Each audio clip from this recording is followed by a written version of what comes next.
పాదయాత్ర అవగాహన చేయడానికి పాదయాత్ర చేస్తున్నాము.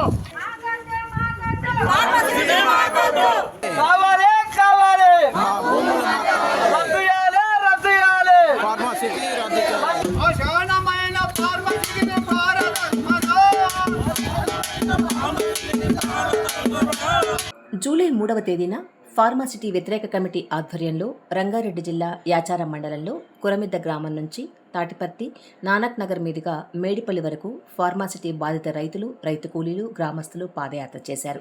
గతంలో ప్రతిపక్షంలో ఉన్నప్పుడు కాంగ్రెస్ పార్టీ నాయకులు ఫార్మాసిటీ రద్దు చేస్తామని, భూములు, వ్యవసాయం కాపాడతామని హామీలు ఇచ్చి ఓట్లు వేయించుకుని గెలిచారు. కానీ ఇప్పుడు ఫార్మాసిటీ జీవోని రద్దు చేయకపోగా మళ్లీ రైతుల భూములు ఇయ్యాలని మోసం చేస్తున్నారు. ఇప్పటి వరకు భూములు కాపాడతామని నమ్మించి ఇప్పుడు భూములు ఇయ్యవలసిందేనని జులుం చేస్తున్నారు. రైతులకి పంట రుణాలు, రైతు భరోసా రాకుండా చేసి టార్చర్ పెట్టి భూములు గుంజుకోవడానికి ప్రయత్నిస్తున్నారు. ఈ చర్యలను వ్యతిరేకిస్తూ 3వ తేదీన పాదయాత్ర నిర్వహించడం జరిగింది.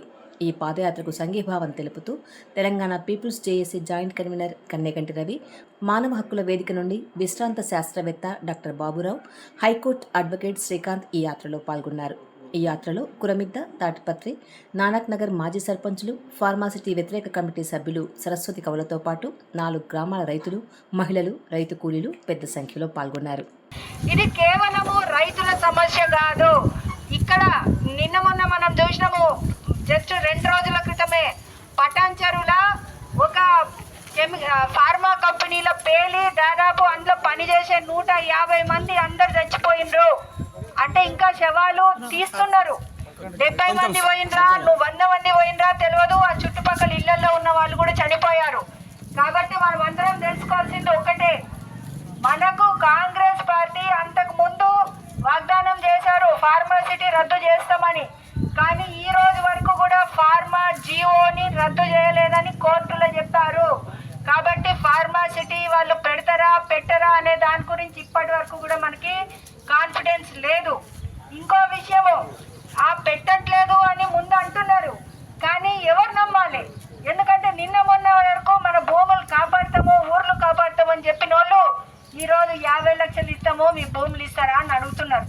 కాబట్టి రోజుకొక మాట మాట్లాడే ప్రభుత్వాలను మనం నమ్మలేము. మన ఊర్లని మనమే కాపాడుకోవాలి. మనకు ప్రజాస్వామికంగా వచ్చిన హక్కులని కాపాడుకుంటూ రాజ్యాంగం మనకి జీవించే హక్కుని కల్పించింది. ఆ జీవించే హక్కుని ఈ రోజు ప్రభుత్వాలు దగ్గరుండి కాలరాస్తున్నారు. ఆ కంపెనీ వాళ్ళని ఎవడు అడుగుతలేడు, ఏం చేసిర్రు, ఎందుకు మంది చచ్చిపోయినరు అని. కాబట్టి ఇది కేవలము రైతుల సమస్య కాదు. ఇది ఊర్లో ఈ చుట్టుపక్కల ఒక్క కంపెనీ వచ్చినా కానీ అందరికీ డేంజర్. కాబట్టి దయచేసి అందరూ కూడా ఈ ఉద్యమంలో భాగస్వామ్యులు కండి. ఇదేదో ఎవరికో ఊసిపోక పనిలేక చేస్తున్నది కాదు. దయచేసి అర్థం చేసుకోండి, ఇది మొత్తం ఈ ప్రాంత సమస్య. కాబట్టి ఏదైతే శ్రీ రాహుల్ గాంధీ గారు చెప్పారో రాజ్యాంగాన్ని కాపాడాలి అని, ఆ రాజ్యాంగం ఇచ్చిన జీవించే హక్కుని కాపాడాలి, ఆ రాజ్యాంగం ఇచ్చిన ఆస్తి హక్కుని కాపాడుకుంటూ మన వ్యవసాయాన్ని కాపాడాలని చెప్పి, మన ఊర్లను కాపాడాలి అని చెప్పి ఈరోజు మనము ఒక పాదయాత్ర తీస్తున్నాము. ఒక అవగాహన మీ అందరికీ కూడా అవగాహన చేసుకుంటా మనం అందరం కలిసికట్టుగా మన మొత్తం రంగారెడ్డి జిల్లాని కాపాడుకోవాలని ఆశిస్తూ, కంపెనీలో పెడతానంటారు, కొలువులు ఇస్తామంటారు, డబ్బులు ఇస్తామంటారు, భూములు అమ్మమంటారు. మాకు భూములు దేవేంద్ర రెడ్డి ఏం చెప్పిండు అంటే, ఆయన మింద్ర పార్క్ లో వచ్చి కూర్చొని, అక్క నీ భూమి పోనీయా అన్సి, అక్క నీ భూమి నిలబెడతా, నువ్వు మాత్రం గుంట భూమి నీకు గుంట భూమి పోనీయా, మీ పట్ట రైతుల పక్షంగా ఉంటా, నేను మీ భూములు మీకే ఇడిచిపెట్టము, మాది ఆన్లైన్ లేదంటే ఆన్లైన్ ఎక్కిస్తా అని అన్నాడు. ఆన్లైన్ లే అని చేతిలో చేయి వేసిండు, వీపులో చేయి పెట్టిండు, బతిలాను 2 చేతులు పట్టుకుండు, అయిపోయింది. మరి ఎందుకు ఎక్కాడు? ఇప్పుడు ఏమంటాడు, పాత సీట్ అంటే పోటు సీట్ అంటే ఏమన్నట్టు. నాకైతే చదువు రాదు, నేను చదువుకోలేదు కానీ నేను బయట పని అంతా పని చేస్తా. వ్యవసాయం ఎట్లా చేయాలో నాకు తెలుస్తుంది. భూమి మీదకి వస్తే మాత్రం ఒక్క పిల్లలు భూమి మీదకి రాని. దేవేంద్ర రెడ్డి పోయినా రిటైర్మెంట్ అయ్యి డ్యూటీ దిగిపోయి కొత్త దేవేంద్ర రెడ్డి వచ్చినా గానీ మా భూములు మాత్రం మేము ఇడవము. దేవేంద్ర రెడ్డి మాత్రం భూములు తీసుకునే దమ్ము లేదు. కంపెనీలు వద్దురా కంపు కంపు వాసన కంపెనీలు వద్దురా కంపు కంపు వద్దురా గాలి నీరు కలిసమయ్యు కక్కుడే గుడాసన వాసన కాళ్ళు చేతులు వంకరా మూతి ముక్కు టింకరా కళ్ళు చూడ కాయలు చెంపలేము లోయలు ఫార్మసిటీ వద్దురా పోర్టు సిటీ వద్దురా ఉండాలి, కట్టుబడి ఉండాలి. ఎందుకంటే ఆ రోజు ఏం చెప్పారు మనకంటే మీ భూములు మీకే ఫార్మసిటీ రద్దు చేస్తామని చెప్పారు. కాబట్టి అదే మాటకు ఇప్పుడున్న గవర్నమెంట్ రేవంత్ రెడ్డి గారు కూడా ధన్యవాదాలు తెలియజేస్తాం. ఎందుకంటే మీరు ఇక్కడైనా కూడా మీరు గుర్తించాలి. మేము జీవితాంతం ఉద్యోగం చేస్తూ పోతూనే ఉన్నాం. ఇప్పటివరకు 8 సంవత్సరాలు అవుతుంది. కాబట్టి మేము అధికారంలోకి వస్తే మీ భూములు మీకే అన్నారు. కాబట్టి మా భూములు మాకు వేయాలి, మా హక్కులు మాకు కల్పించాలి. ఇంకా కూడా మేము ఈ రోజు మా రైతులు ఎంతో కష్టపడుతున్నాం. ఎందుకంటే ఎవరి పని వాళ్ళు చేస్తున్నారు ఇచ్చిపెట్టి కూడా ఈ రోజు ఇంత కష్టపడుతున్నాం. ఇన్ని యాత్రలు చేస్తున్నా కానీ గవర్నమెంట్ ఇక కూడా గుర్తించకపోతే రాబో రోజుల్లో మరి వాళ్ళు తీవ్ర పరిణామాలు ఎదుర్కోవాల్సి ఉంటుంది. కాబట్టి ఇకనైనా మా భూములు మాకు కావాలి, మా హక్కులు మాకు కల్పించాలి, మా రైతు బంధు మాకు కావాలి, మా ఆన్లైన్ మాకే కావాలి, మా ఊర్లలో మేమే ఉంటాం ఇక్కడ. కాబట్టి దీని మీద అందరూ ఆలోచన చేసుకోవాలి. అదేవిధంగా గ్రామస్తులు కూడా మరి అందరూ ప్రతి ఒక్కరు సహకరించాలి. మా భూమి పోతుందని అనుకోవద్దు. భూమి పోతే ఊర్లు ఖరాబ్ అవుతాయి, ఊరు ఖరాబ్ అయితే ఊర్లకి వెళ్ళిపోవాల్సి వస్తుంది. కాబట్టి అందరూ ఆలోచన చేసుకొని మాకు అందరూ ఈ రైతులందరికీ మీరందరూ సంఘీభావం తెలపాలి. పాలకుల మాటలు నీటి బుడగ నీటలు పాలకుల మాటలు నీటి బుడగ మూటలు పాలకుల మాటలు నీటి బుడగ మూటలు పాలకుల మాటలు నీటి బుడగ మూటలు నమ్మబోకు తమ్ముడా నిజము తెలుసు కొమ్మురా నమ్మబోకు తమ్ముడా నిజం తెలుసు కొమ్మురా. ఇవాళ రాష్ట్రంలో రాజ్యాంగాన్ని రక్షించడానికి పోరాడుతున్నటువంటి వాళ్ళు ఎవరైనా ఉన్నారంటే గ్రామీణ ప్రజలు మాత్రమే. ఎందుకంటే భూమి ఉండాలి, భూమిలో నుంచి బువ్వ పండాలి, ఆ బువ్వ దీన్ని ప్రజలు బతకాలి అని కోరుకుంటున్నటువంటి వాళ్ళు మీరు. ఇవాళ రాజ్యాంగం చాలా స్పష్టంగా ఒక మాట చెప్పింది. దేశంలో ప్రజలందరూ సమానమే, వాళ్ళు సంతోషంగా ఉండాలి, ఆరోగ్యంగా ఉండాలి, వాళ్ళకి చేతి నిండా పని ఉండాలి, వాళ్ళకి తగినంత ఆదాయం రావాలి అని రాజ్యాంగం కోరుకున్నది. దానికి అనుగుణంగానే అనేక చట్టాలు కూడా వచ్చినాయి. అది భూమి కోసం వచ్చినటువంటి చట్టం కావచ్చు, అసైన్డ్ రైతుల కోసం వచ్చినటువంటి చట్టం కావచ్చు, కౌలు రైతుల కోసం వచ్చినటువంటి చట్టం కావచ్చు, భూసేకరణ కోసం 2013లో వచ్చినటువంటి చట్టం కావచ్చు. ఇవన్నీ రాజ్యాంగం ప్రకారం వచ్చినటువంటి చట్టాలు. కానీ విషాదం ఏమిటంటే తెలంగాణలో అంతకుముందు, తెలంగాణ రాకముందు ఆంధ్ర పాలకులు ఏదైతే చేశారో పని గత 11 ఏళ్లుగా కూడా మళ్ళీ ప్రజల పట్ల అదే విధంగా ఏ ప్రభుత్వం అధికారంలో ఉన్నారో వ్యవహరిస్తున్నది. వాళ్ళ కన్నంతా గ్రామాల మీద ఉన్నది. వాళ్ళు గ్రామాలను అభివృద్ధి చేయడం గురించి ఆలోచించడం లేదు. గ్రామాల మధ్యలో ఉన్న భూముల్ని ఎట్లా లాక్కోవాలనేటువంటి కన్ను వాళ్ళ మీద ఉన్నది. 2,26,000 ఎకరాలు రైతుల నుండి పోయిన ప్రభుత్వం తీసుకున్నది రాష్ట్రంలో. 2,26,000 ఎకరాలలో ఇప్పటిదాకా 1,00,000 ఎకరాలు కూడా వాళ్ళు వాడుకోలేదు. అంటే ఇంకా 1,50,000 ఎకరాలు వాళ్ళ చేతుల్లో ఉన్నది ఆల్రెడీ. కానీ మళ్ళీ రేవంత్ రెడ్డి ప్రభుత్వం ఆ పాత భూమిని పక్కన పెట్టి మళ్ళీ కొత్త గ్రామాలలో, పాత గ్రామాల్లో కూడా కొత్త భూముల్ని తీసుకోవడానికి మళ్ళీ ముందుకు వస్తున్నాడు. అంటే వీళ్ళ ఆలోచన గ్రామ అభివృద్ధి కాదు, వీళ్ళ ఆలోచన మన బతుకు తెరువు కాదు, వీళ్ళ ఆలోచన వ్యవసాయాన్ని కాపాడడం కాదు, వీళ్ళ ఆలోచన భూముల్ని గుంజుకోవడం. ఒక్క ప్రకటన రేవంత్ రెడ్డి గారికి చెప్పాలి. మీకు నిన్నగాక మొన్న 2 రోజుల నాడు ఒక బ్రిడ్జిని ఓపెన్ చేస్తూ ఆయన ఏం మాట్లాడతాడంటే, అమెరికాలో ఉన్న న్యూయార్క్లో ఉండేటువంటి వాళ్ళు కూడా హైదరాబాద్ రావాలి, నేను కట్టే ఫ్యూచర్ సిటీలో ఉద్యోగాలు చేసుకోవాలి అని చెప్తున్నాడు. అంటే మన కుర్మిద్ద వాళ్ళు, మన గ్రామాల వాళ్ళు, ఈ గ్రామాలన్నీ ఎటుపోవాలి, వీళ్ళ బతుకు తెరువు ఏం కావాలి, వీళ్ళ వ్యవసాయం ఏం కావాలి, ఈ పిల్లగాళ్ళ ఉద్యోగాలు ఏం కావాలి. అంటే నువ్వు చెప్పే కట్టే కమిటీలు కావచ్చు, నువ్వు కట్టేటువంటి నగరాలు కావచ్చు, స్థానిక ప్రజలకు ఉపాధి కల్పించవు. బయట నుంచి మాత్రమే వాళ్ళు వస్తారు, వాళ్ళు గ్రామాలలో లాక్కున్న భూముల్ని కంపెనీలకు ఇస్తారు. కంపెనీలకు ఇచ్చి వాళ్ళు అక్కడ ప్రహరీలు కట్టుకుంటాడు. ఈ బతుకు తెరువుని తీసేసే ఆలోచన వాళ్ళు చేస్తున్నారు. అందుకని మనం ఎందుకు వ్యతిరేకిస్తున్నాం ఫార్మాసిటీని? 2 కారణాల రీత్యా. నువ్వు మా దగ్గర కంపెనీలు పెట్టక్కర్లేదు, పచ్చని కొండల మధ్య పొలాల మధ్య నువ్వు కంపెనీలను తీసుకొచ్చి పాడు చేయొద్దు అనే కారణంగా మనం వ్యతిరేకిస్తున్నాం. రెండోది ఏమెందుకు వ్యతిరేకిస్తున్నాం? నువ్వు తీసుకున్న భూములకి తక్కువ నష్టపరిహారం ఇస్తావు. ఆ నష్టపరిహారం కూడా చాలా తక్కువ ఇస్తే ఆ పైసలు తీసుకొని మేము అనుకుని రాల్సిందే తప్ప ఇంకొక దగ్గర భూమి కూడా మళ్ళీ మనం కొనుక్కోలేము. భూములు ఇచ్చిన వాళ్ళ పిల్లల వాళ్ళకే ఉన్న ఉద్యోగాలు వచ్చినాయా?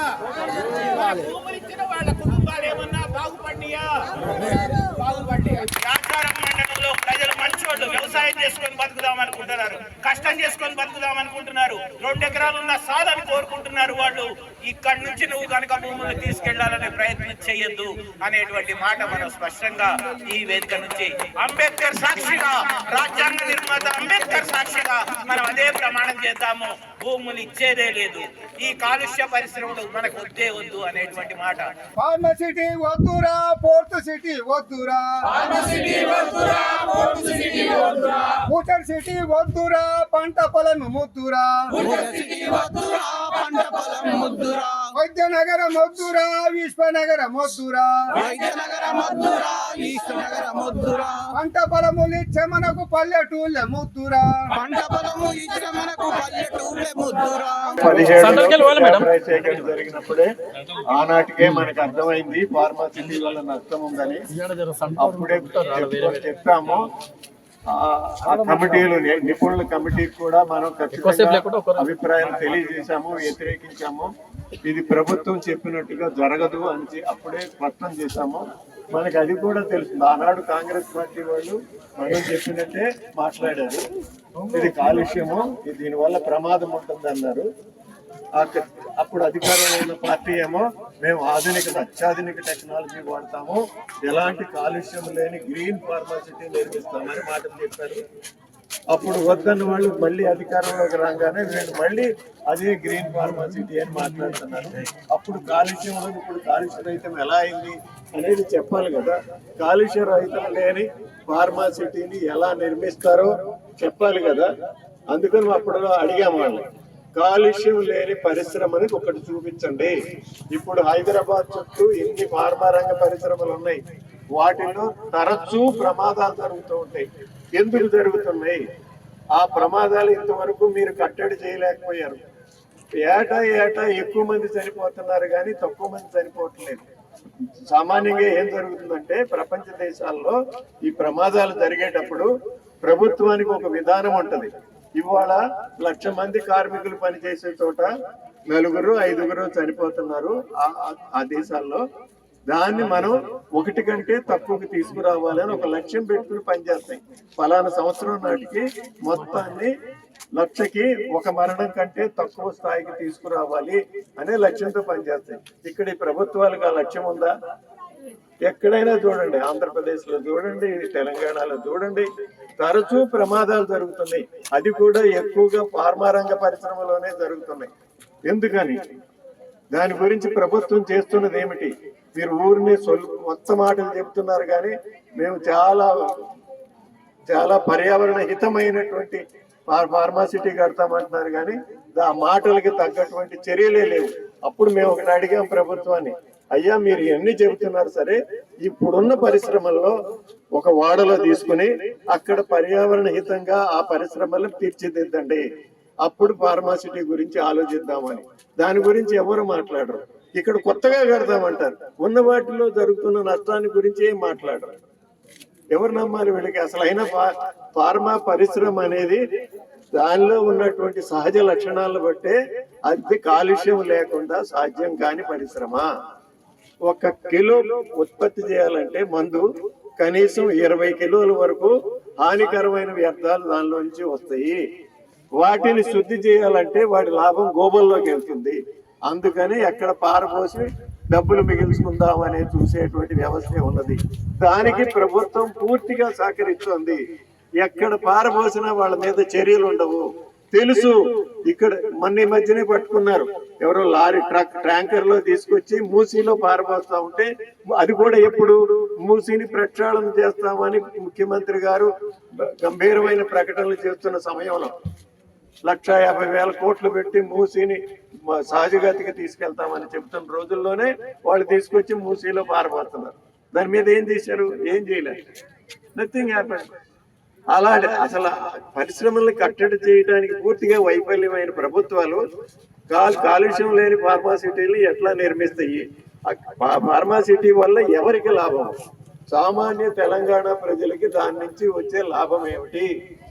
ఉన్న రైతుల దగ్గర భూమిని లాక్కుని ఒక రైతుని కూలీగా మార్చి, ఆ కూలీగా కూడా ఎలాంటి కూలీ? ఇప్పుడు మొన్న ప్రమాదం జరిగిన పరిశ్రమలో పనిచేస్తున్న వాళ్ళు ఎవరు? చాలా బీదవాళ్ళు అయినటువంటి వాళ్ళు, ఎలాంటి ఆదాయం లేక దిక్కులేని పరిస్థితుల్లో బీహార్ నుంచి, ఉత్తరప్రదేశ్ నుంచి, ఒరిస్సా నుంచి, ఛత్తీస్గఢ్ నుంచి వచ్చి పనిచేస్తున్న వాళ్ళు, అక్కడి నుంచి పనిచేస్తున్న వాళ్ళు, అటువంటి వాళ్ళే పనిచేస్తారు. వాళ్ళకి ఏంటంటే ఇవాళ బ్రతకటం ముఖ్యం, రేపు ప్రమాదం ఉందని ఆలోచించే అవకాశం వాళ్ళకి లేదు. ఇంతకుముందు నేను కొంతమందిని అడిగి చూశాను పనిచేసే వాళ్ళని, అయ్యా ఈ పరిశ్రమ చాలా ప్రమాదకరమైంది కదా, మీకు రోగాలు వస్తాయి, చనిపోతారు, విపరీతంగా బాధపడి చనిపోతారు, ఈ పరిశ్రమలో ఎందుకు పని చేస్తున్నారని అడిగితే వాళ్ళు చెప్పింది ఏంటంటే ఇవాళ బతకాలి కదా సార్ అన్నారు. ఆ బీదరికాన్ని, ఆ దైన్యతని ప్రభుత్వమే ఎక్స్ప్లాయిట్ చేస్తుంది, ప్రైవేట్ యాజమాన్యం కాదు. ప్రభుత్వమే దాన్ని కారణంగా తీసుకుని ఆ పరిశ్రమలను ప్రోత్సహించి ఈ ప్రజల్ని ఒక సమిధలుగా వాడేస్తుంది. సులభ వ్యాపారం అనే పేరుతో పరిశ్రమలు ఏం చేసినా, ఆగడాలు చేసినా వాడు వదిలిపెట్టి సామాన్య ప్రజలు, అయ్యా మా కాలుష్యం వస్తుంది, ఈ వాసన మేము భరించలేకపోతున్నామని అర్జీలు పెట్టి పట్టించుకొని అధికారులు, ప్రజలు విసిగి రోడ్డెక్కి ప్రదర్శనలు చేస్తుంటే వాళ్ళని కొట్టి వాళ్ళ మీద రకరకాల కేసులు పెట్టి చంపడానికి ప్రయత్నం చేశాడు అన్నటువంటి కేసులు కూడా పెడుతున్న ప్రభుత్వం, అంతమంది ప్రాణాలు తీస్తున్న కంపెనీ యాజమాన్యాల మీద FIR కూడా దాఖలు చేయట్లేదు. రాత్రి చర్చ జరుగుతున్నప్పుడు టీవీలో ఒక సిఐ గారు వచ్చాడు. ఆ యాంకర్ అడిగాడు ఆయన, ఏమండి మీరు కంపెనీ మీద ఎందుకు కనీసమైన FIR కూడా చేయలేదు అని చెప్పి. అతను ఏమంటాడు, దర్యాప్తు జరుగుతోంది, ఆ దర్యాప్తు అయిన తర్వాత మేము కేసు పెడతామంటాడు. ఎవరన్నా ఊళ్ళో కొట్లాట జరిగితే, ఏదైనా జరిగితే దర్యాప్తు చేస్తున్నారా? ఇక్కడ డెమాన్స్ట్రేషన్ చేసే ప్రజల మీద దర్యాప్తు చేసినాక వాళ్ళ మీద కేసులు పెట్టి కొట్టి జైల్లో వేసారా? ఒక్క మనిషికి ఒక్కొక్క న్యాయమా? సామాన్య ప్రజలంటే వీళ్ళు ఎలా అయినా పర్వాలేదు, వీళ్ళు ఏమైనా చేయొచ్చు. అది ఎందుకు చెప్పుకోవాల్సి వస్తుందంటే, ప్రజలు ఎప్పుడు రాచరికంలో నుంచి మనం ప్రజాస్వామ్య వ్యవస్థలోకి వచ్చాం. ఈ క్రమంలో రాజు తన ఇష్టం వచ్చినట్టు పరిపాలించే దాని నుంచి ప్రజలు భయపడి ప్రజల పాత్ర ఉండేటువంటి ఒక ప్రజాస్వామ్యాన్ని నిర్మించుకున్నాం. ఇవాళ ఆ ప్రజాస్వామ్యాన్ని కూడా కొల్లబొడిచి మళ్ళీ ఆధునిక బానిసత్వాన్ని తేవటానికి ప్రపంచం అంతా జరుగుతున్న ప్రయత్నాల్లో ఇది భాగం. సామాన్య ప్రజలకి ఎలాంటి హక్కులు ఉండకూడదు, వాళ్ళు కేవలము సంపన్నుల మీద ఆధారపడి బతకాలి, వాళ్ళు ఇచ్చే ఇంత జీతమో ఇంత రాళ్ళో కూలీనో తీసుకుని బతకాలి, వీళ్ళు స్వతంత్రంగా వ్యవహరించేటువంటి హక్కులు ఉండకూడదు. ప్రజాస్వామ్యం అనే దానికి ఉనికి లేకుండా చేసే పెద్ద ప్రయత్నంలో ఇదంతా ఏదో కనిపించకుండా కనపడుతుంది, కానీ దీని వెనుకున్న ఆంతర్యం అదే. సరిగ్గా 17-18 శతాబ్దాల్లో యూరోప్ లో ఏం జరిగిందో, రైతులకు భూమి లేకుండా చేసి అందరినీ పట్టణాలకు కూలీలుగా ఎలా తరలించారో ఇప్పుడు కూడా అదే జరుగుతుంది. రైతు ఇక్కడ వ్యవసాయం మీద ఇంకా ఆధారపడి సన్నకారు చిన్నకారు రైతులు ఉన్నారు కనుక ఈ రైతులకి ఆ స్వతంత్ర ఉపాధి లేకుండా చేయాలంటే ఏం చేయాలి? వాళ్ళ భూమి లాగేసుకోవాలి. ఆ భూమి లాగేసుకుంటే ఇక వాడు కూలివాడికి తప్ప ఇంకొక దిక్కులేని పరిస్థితి ఉంటుంది. వీళ్ళు మన దగ్గర ఓటేయించుకుంటారు కానీ మన గురించి ఆలోచించరు, మన గురించి విధానాలు కూడా చేయరు. అందువల్ల పెను ప్రమాదం ముంచుకొస్తుంది.